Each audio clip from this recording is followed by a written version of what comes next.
رب العالمین کا لاکھ لاکھ شکر اور رب کریم کا بڑا ہی احسان ہے کہ جس رب کائنات نے ہم گناہگاروں کو شکل انسانی میں پیدا فرمایا اور ہمیں طرح طرح کے انعامات، اکرامات اور عطاؤں سے نوازا۔ ہماری ہدایت اور رہنمائی کے لیے ہمیں انبیاء کرام، صحابہ کرام، تابعین، ائمہ مجتہدین، اولیاء کاملین اور علماء امت کی صورت میں ہادی اور رہبر عطا فرمائے، جو قیامت تک نبی پاک کی امت کی دینی، فکری، علمی اور روحانی تعلیم و تربیت فرماتے رہیں گے۔ جب تک قیامت قائم نہیں ہوتی اس وقت تک تعلیم کا سلسلہ بھی جاری رہے گا، تعلم کا سلسلہ بھی جاری رہے گا، پیغام دین کا سلسلہ بھی جاری رہے گا، اور انسان کو نیکی کی راہ پر، صراط مستقیم پر اور اچھے افعال اور اچھے اعمال پر قائم رہنے کی سعادت اور توفیق ملتی رہے گی۔ یہ میرے رب کا فیصلہ ہے، کیونکہ قیامت تک دین مصطفیٰ کا ہے، قیامت تک سکہ مصطفیٰ کا چلے گا۔ آپ خاتم النبیین ہیں، آپ جو دین لے کر آئے وہ دین بھی خاتم الادیان ہے، آپ جو کتاب لے کر آئے وہ کتاب بھی خاتم الکتب ہے، آپ جو نبوت اور رسالت اپنے رب کی طرف سے لے کر آئے وہ بھی خاتم النبیین کی حیثیت سے دنیا کے اندر تشریف لائے۔ آپ کے وجود پر اللہ تعالیٰ نے الیوم اکملت لکم دینکم واتممت علیکم نعمتی ورضیت لکم الاسلام دینا کی مہر لگا کر نعمتوں کو بھی، انعامات کو بھی، اکرامات کو بھی اور عطاؤں کو بھی تمام کر دیا۔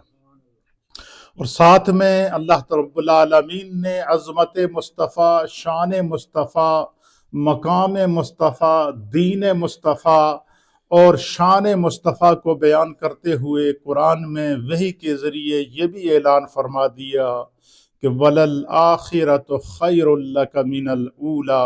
اے میرے محبوب، آپ کے رب نے آپ کو جو مقام، جو مرتبہ، جو عزت، جو احترام، جو راحت اور جو مقام عطا فرمایا ہے وہ یہ ہے کہ آپ کی ہر آنے والی گھڑی گزری ہوئی گھڑی سے بلند ہوگی، بالا ہوگی، برتر ہوگی، اعلیٰ ہوگی۔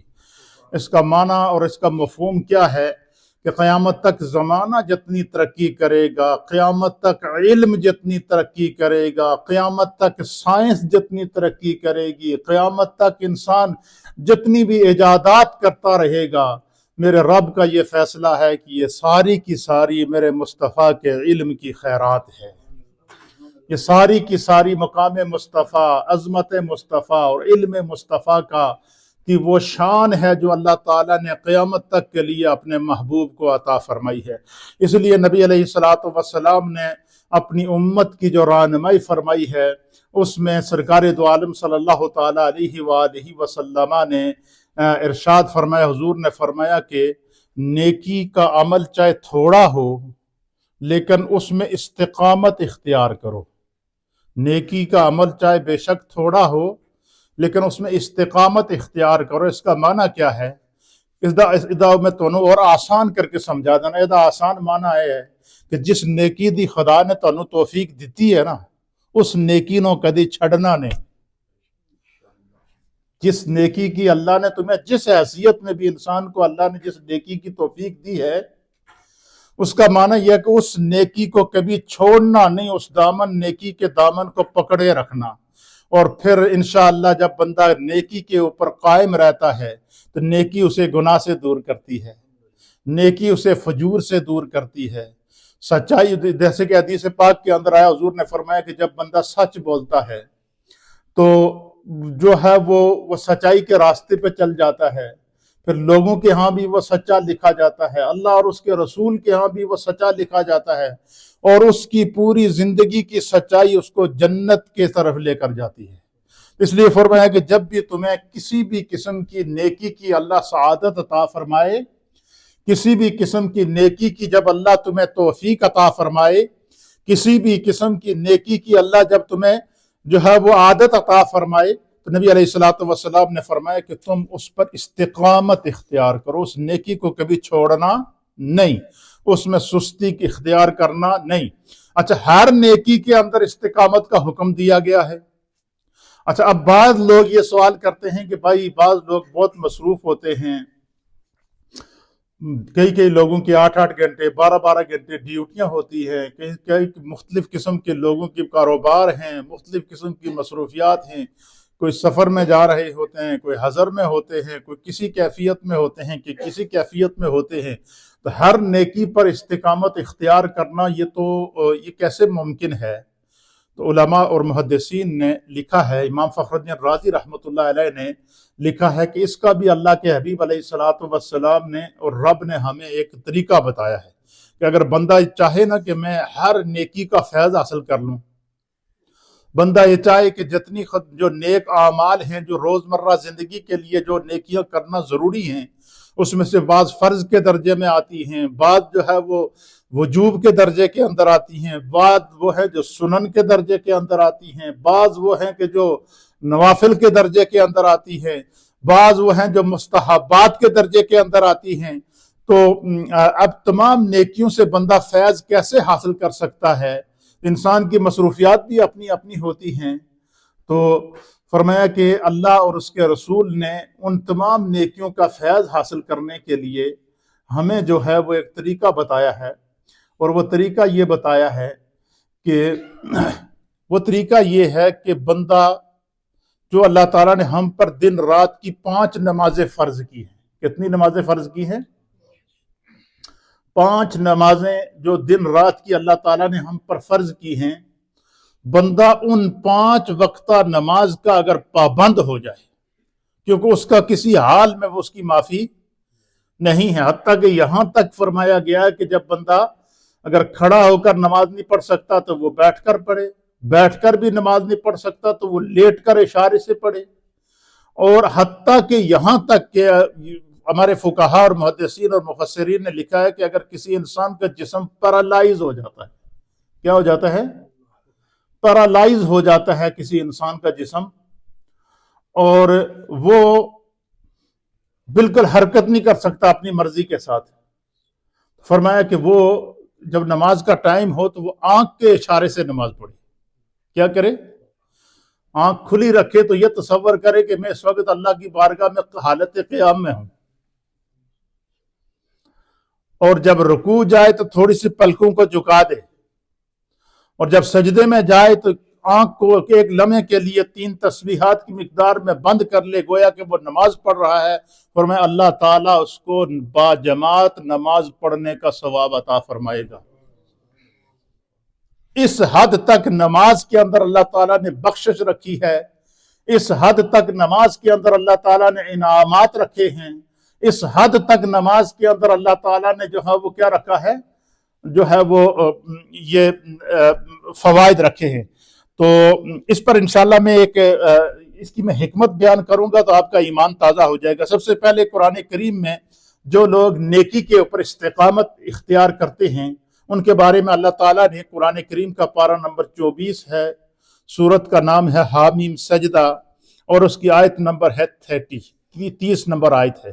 اس میں اللہ فرماتا ہے کہ ان الذین قالوا ربنا اللہ، فرمایا کہ بے شک وہ لوگ جنہوں نے کہا ہے کہ ہمارا رب اللہ ہے، یعنی جو اللہ پر ایمان لے کر آئے، انہوں نے اللہ کو وحدہ لا شریک مان لیا، اللہ کے رسول کو خاتم النبیین مان لیا، اور اللہ پر ایمان لے کر آ گئے، اللہ کے رسول پر ایمان لے کر آ گئے، تو فرمایا کہ ثم استقاموا، ثم استقاموا کا معنی یہ ہے کہ پھر وہ اس پر قائم رہے۔ کیا مطلب؟ اس کا مطلب یہ ہے کہ مرتے دم تک جب تک ان کی روح قبض ہوتی انہوں نے اپنے ایمان کی حفاظت کی ہے۔ کیا کی ہے؟ جب تک ان کی روح قبض ہوتی، ثم استقاموا، وہ اس پر مستقیم رہے، انہوں نے استقامت اختیار کی، سختیاں آئی ایمان نہ چھوڑا، شدت آئی ایمان نہ چھوڑا، جان پر بن آئی ایمان نہ چھوڑا، جس طرح کہ کربلا کے اندر امام علی مقام امام حسین رضی اللہ تعالیٰ عنہ، شہداء کربلا، اسی طریقے سے شہداء جو غزوات رسول کے شہداء صحابہ اکرام ہیں، انہوں نے اپنی جانیں قربان کر دی، لیکن ایمان پر قائم رہے، ایمان کو نہ چھوڑا۔ اسی طریقے سے ہر مومن کے لیے یہ حکم ہے کہ بندہ مومن کی زندگی میں اگر کوئی سب سے قیمتی چیز ہے جس کا بینیفٹ اسے دنیا میں بھی ملے گا، جس کا بینیفٹ اسے قبر میں بھی ملے گا، جس کا بینیفٹ اسے حشر میں بھی ملے گا، اور جس کا فائدہ اسے قیامت کے اندر بھی ملے گا، اور فرمایا وہ کیا ہے؟ وہ انسان کا ایمان ہے، وہ ایمان کا نور ہے، وہ ایمان کی دولت ہے۔ تو فرمایا کہ ہر حال میں بندہ مومن کو اپنے ایمان کی حفاظت کرنی چاہیے۔ اس لیے ہمارے فقہا، محدثین اور علماء اور فقہا کہتے ہیں، مفسرین کہتے ہیں کہ جب بھی تم ہر روز رات کو پورے دن کی مصروفیات سے فارغ ہو کر جب بندہ رات کو بیڈ پہ جائے سونے کے لیے، آرام کرنے کے لیے بیڈ روم کے اندر چلائے، اپنے بیڈ پہ چلا جائے، تو فرمایا کہ اولیاء اللہ کا، علماء کا، ائمہ دین متین کا یہ طریقہ رہا ہے کہ ان سے کوئی گناہ ہوا ہو یا کہ نہ ہوا ہو دن میں، تو رات کو سونے سے پہلے بندہ کیا کرے؟ استغفار کرے۔ کیا کرے؟ اور سب سے پہلے گناہوں کی معافی مانگے کہ یا اللہ آج پورے دن کے اندر اگر دانستہ طور پر یا نادانستہ طور پر یا عمدن یا خطاً یا ظاہر یا مستور کسی بھی صورت میں اگر اے اللہ مجھ سے کوئی خطا ہو گئی ہو، کوئی گناہ ہو گیا ہو، جو میرا کوئی ایسا عمل جو گناہ کے زمرے میں آتا ہو، اے اللہ میں سونے جا رہا ہوں، اور نیند جو ہے یہ موت کی ایک قسم ہے۔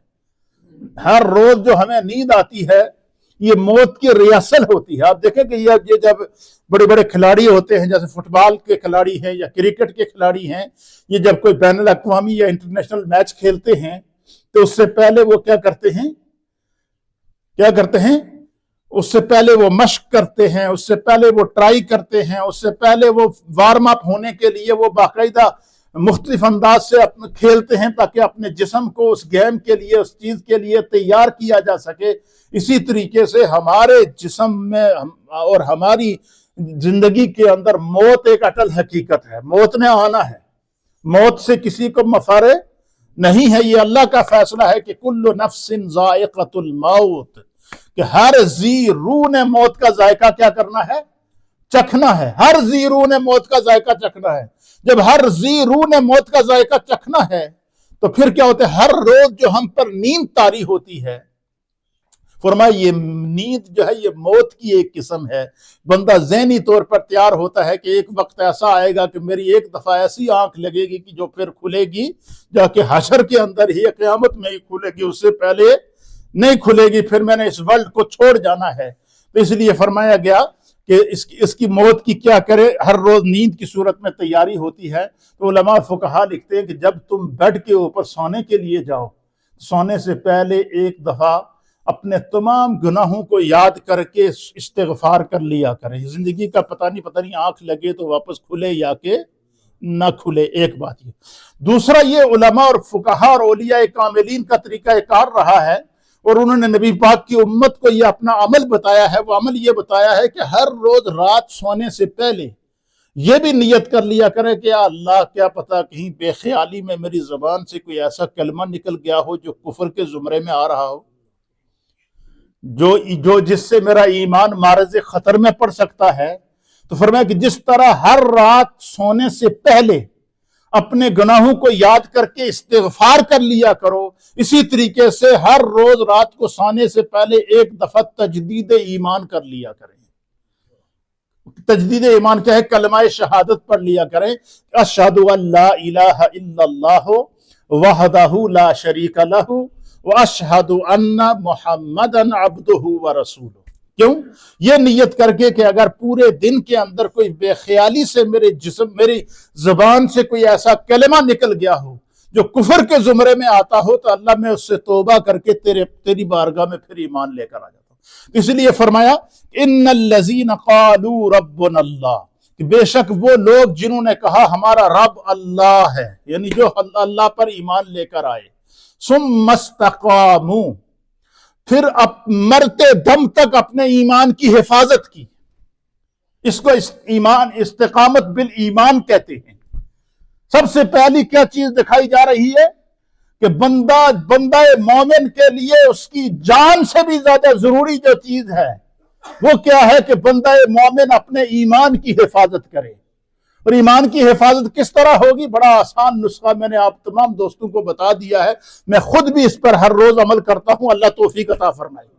اور آپ تمام دوستوں کی خدمت میں بھی یہ گزارش کر رہا ہوں، اور یہ سوشل میڈیا کے ذریعے بھی پوری دنیا میں یہ میرا میسج جا رہا ہے کہ ہر روز رات سونے سے پہلے اپنے گناہوں کی معافی مانگ کر سوئیں اور اپنے ایمان کی تجدید کر کے سویا کریں. جس کا ایمان سلامت ہے اس کی دنیا بھی سلامت ہے، اس کی آخرت بھی سلامت ہے. کیونکہ نبی علیہ الصلوۃ والسلام نے فرمایا کہ انما الاعمال بالنیات، کے اعمال کا دار و مدار نیتوں کے اوپر ہوتا ہے. اس لیے اگر ایمان ہوگا تو اعمال بھی قبول ہوں گے.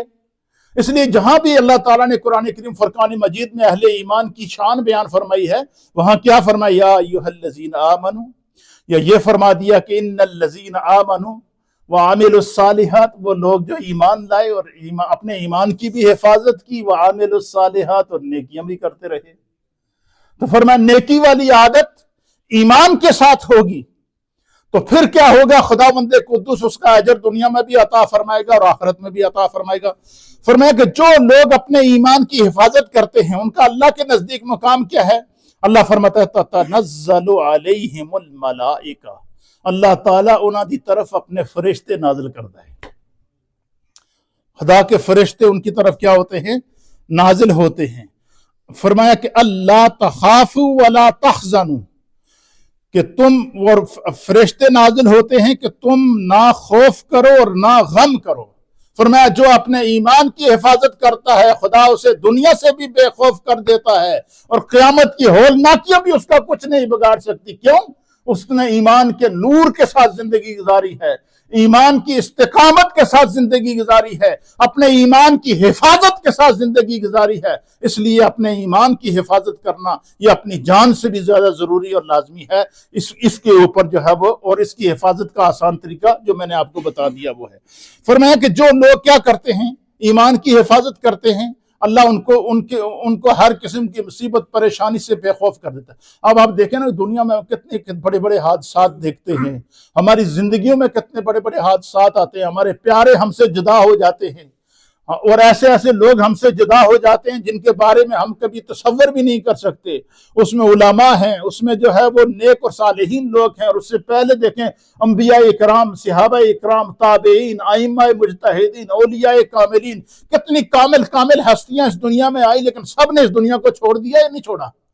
اپنے ایمان کی حفاظت کرتے ہوئے سے اس دنیا کو چھوڑ گئے.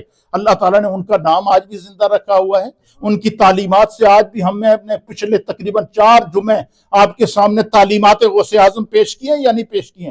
غوث اعظم کا دور تو 1000 سال پہلے کا ہے، لیکن آج بھی ان کی تعلیمات ہماری رہنمائی کر رہی ہیں.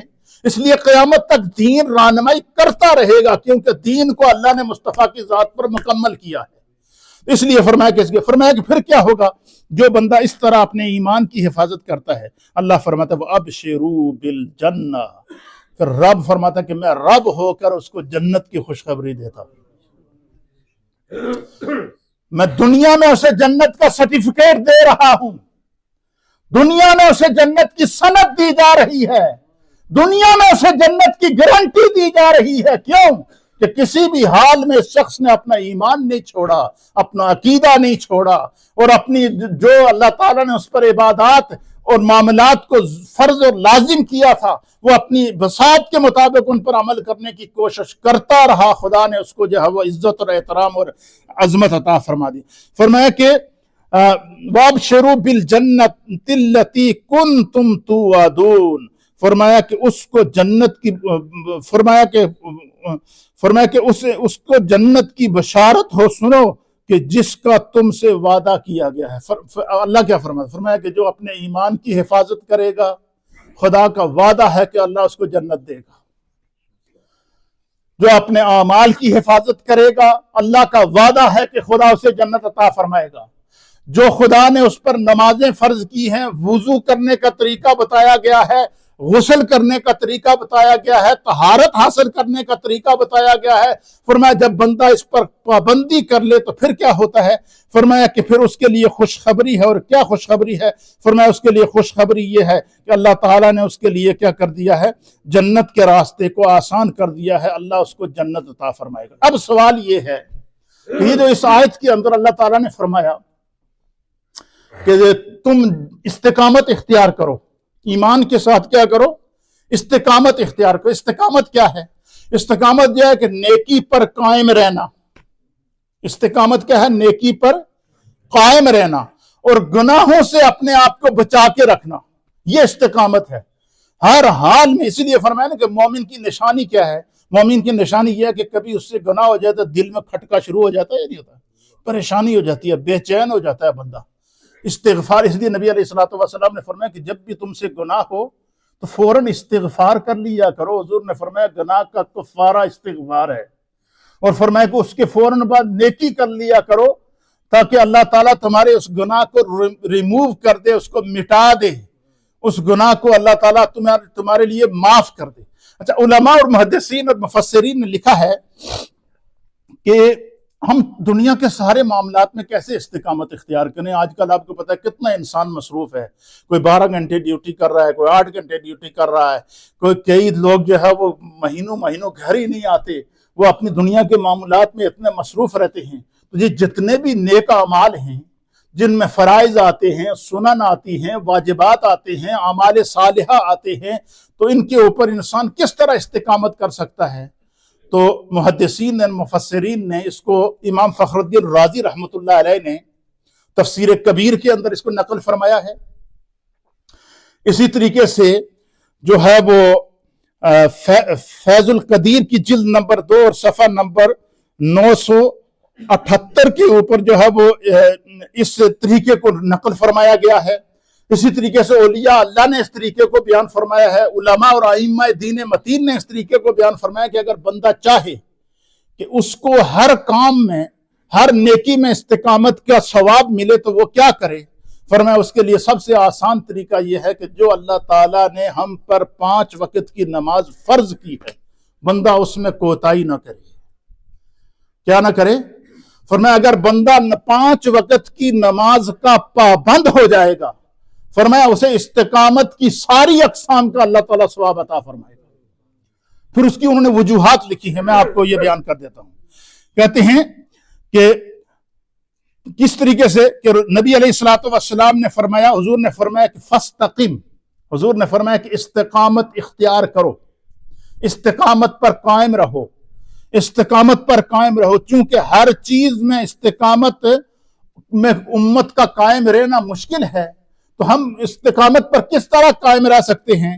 تو علماء اور فقہاء اور محدثین لکھتے ہیں اس کا استقامت پر قائم رہنے کا سب سے بہترین عمل کیا ہے کہ انسان اپنے آپ کو 5 وقت کی نماز کا پابند کر لے۔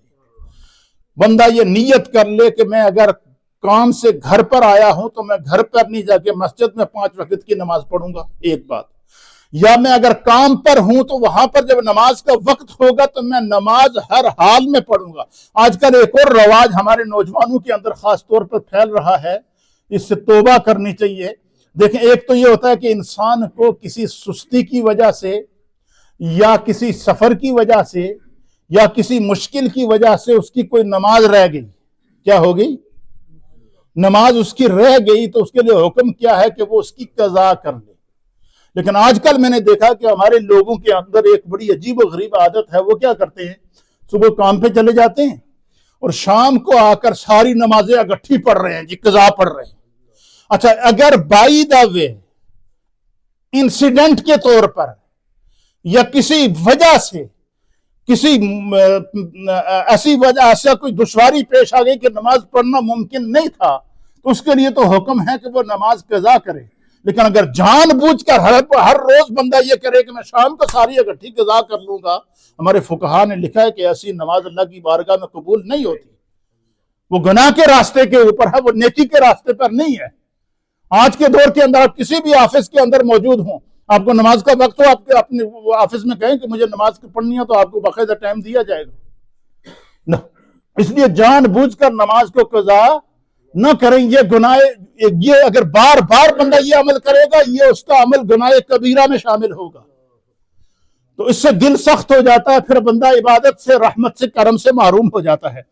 فرمایا کہ سب سے اچھا عمل کیا ہے؟ نماز ہے. یعنی اگر ہر معاملے میں تمہارے لیے استقامت پر رہنا دشوار ہے تو تم بعض کاموں میں استقامت کو لازم کر لو، اور ان میں سے سب سے بہترین کام کیا ہے؟ نماز ہے. کیوں؟ فرمایا کہ جو عبادت کی نماز ایک ایسی عبادت ہے کہ یہ تمام انواع اور اقسام کی عبادت کا جامع ہے. مثلا میں تو آپ کو اس کی مثال پیش کرتا ہوں. مثلا تو آدمی یہ چاہے کہ یار میں مصروف رہتا ہوں، پورا دن کام پر رہتا ہوں، مجھے ٹائم نہیں ملتا، لیکن مجھے یار کو تھوڑی بہت ہر روز قرآن کی تلاوت کرنی چاہیے. یہ بندہ سوچتا ہے یا نہیں سوچتا ہے کہ میرا قرآن سے تعلق قائم رہنا چاہیے، مجھے تھوڑی بہت کم از کم قرآن کی ہر روز تلاوت کرنی چاہیے. تو فرمایا جب بندہ 5 وقت کی نماز پڑھے گا تو ہر رکعت کے اندر تلاوت قرآن اس کی زبان سے چلتی ہے یا نہیں چلتی؟ فرمایا کہ جب بندہ نماز پر استقامت کرے گا تو ایوری ڈے اسے قرآن کی تلاوت کی اللہ سعادت عطا فرمائے گا. نماز کا تو ثواب ملے گا ہی ملے گا. فرض نماز کا ثواب جو اللہ نے رکھا ہے وہ بھی اسے ملے گا. سنت نماز کا جو اللہ نے رکھا ہے ثواب وہ بھی اسے ملے گا. واجب نماز کا جو اللہ نے ثواب رکھا ہے وہ بھی اسے ملے گا. نفل نماز کا اللہ نے جو ثواب رکھا ہے وہ بھی اسے ملے گا. لیکن فرمایا کہ جب بندہ نماز کا پابند ہو جاتا ہے تو اللہ تعالیٰ اسے نماز کے ثواب کے ساتھ ساتھ تلاوت قرآن کی سعادت عطا فرمائے گا. اب مجھے بتائیں کہ ہم نماز کے لیے کھڑے ہوتے ہیں سورہ فاتحہ پڑھتے ہیں یا کہ نہیں پڑھتے ہیں؟ اس کے ساتھ سورت ملاتے ہیں یا کہ نہیں ملاتے ہیں؟ تو پتہ چلا کہ 5 وقت کی نماز پڑھنے والا شخص، اسے اللہ تعالیٰ نماز کے ساتھ ساتھ ہر روز تلاوت قرآن کا ثواب عطا فرماتا ہے. فرمایا کہ اگر بندہ چاہے کہ میں تلاوت قرآن پر استقامت اختیار کروں، کیا کروں؟ تلاوت قرآن پر استقامت اختیار کروں، یعنی کوئی دن میرا تلاوت قرآن کے بغیر نہ رہے، تو وہ ایک تو بندہ معمول بنا لے کہ ہر روز قرآن کی تلاوت تھوڑا بہت، چاہے ایک رکوع کرے، وہ کرتا رہے. اور اگر اس کو ایسا موقع نہیں ملتا تو کم از کم وہ 5 وقت کی نماز جب پڑھے گا تو ہر رکعت میں جب اسے قرآن کی تلاوت کی اللہ توفیق عطا فرمائے گا. مجھے بتائیں کیا اس سے بھی بڑی سعادت اور اس سے بھی بڑی عظمت اور اس سے بھی بڑا کرم کوئی ہوگا کہ بندہ نماز کا ثواب بھی لے رہا ہے اور تلاوت قرآن کا ثواب بھی اسے مل رہا ہے؟ آپ ذرا سوچیں نا، اس ایک نماز کے اندر اللہ نے کتنی برکات رکھی ہیں، اس ایک نماز کے اندر اللہ تعالیٰ نے کتنی عظمتیں رکھی ہیں. اور فرمایا کہ جب بندہ کیا کرتا ہے؟ نماز پڑھتا ہے تو اسے کیا نماز کے ساتھ ساتھ قرآن کی تلاوت کا ثواب ملتا ہے. یہ پہلا نماز کا فائدہ ہے. دوسرا فائدہ یہ ہے کہ بندہ سوچتا ہے یار پورا دن مصروف رہتا ہوں، بچوں کی مصروفیات الگ ہے، دفتر کی مصروفیات الگ ہے، محنت اور مزدوری کی مصروفیات الگ ہے، مجھے اپنی زندگی میں کوئی نہ کوئی وقت ایسا نکالنا چاہیے کہ میں اپنے رب کا ذکر کر لیا کروں. یہ سوچ آتی ہے ذہن میں یا نہیں آتی ہے؟ اللہ کے ذکر سے بھی کوئی بڑا نور ہے. تو فرمایا کہ وہ اگر بندہ چاہے کہ وہ ہر روز خدا کا ذکر کرے، اللہ کی تسبیح پڑھے، اللہ کی تکبیر پڑھے، اللہ کی تحلیل پڑھے، اللہ کی حمد و ثنا کرے، فرمایا وہ بھی نماز کا پابند ہو جائے، خدا اسے ہر روز تکبیر اور تسبیح کا ثواب عطا فرمائے گا. مثلا جب ہم نماز شروع کرتے ہیں سب سے پہلے کیا کرتے ہیں؟ نیت کے بعد کیا کرتے ہیں؟ اللہ اکبر. کیا کرتے ہیں؟ اللہ اکبر کر کے کیا کرتے ہیں؟ یہ اللہ تعالیٰ کا ذکر ہے، اللہ اکبر. پھر ہم رکوع میں جاتے ہیں تو کیا رکوع میں جاتے ہوئے ہم کہتے ہیں اللہ اکبر، رکوع میں جاتے ہوئے بھی خدا کا ذکر. پھر جب رکوع میں چلے گئے تو اس میں تسبیحات پڑھتے ہیں، سبحان ربی العظیم، سبحان ربی العظیم، سبحان ربی العظیم، سمیع اللہ لمن حمیدہ، یہ بھی خدا کا ذکر اور اس کی تسبیح. رکوع کے اندر تسبیح پڑھی، یہ بھی خدا کا ذکر اور اس کی تسبیح. پھر اللہ اکبر کہتے ہوئے سجدے میں گیا، دونوں سجدوں کے اندر پہلا سجدہ کیا تو اس میں تسبیحات پڑھی، اور اللہ اکبر کہتے ہوئے جب دوسرے سجدے سے پہلے بیٹھو تو فرمایا، حضور نے فرمایا کہ جب قامہ کرو سجدے کے اندر بیٹھو، دوسرے سجدے سے پہلے پڑھ لیا کرو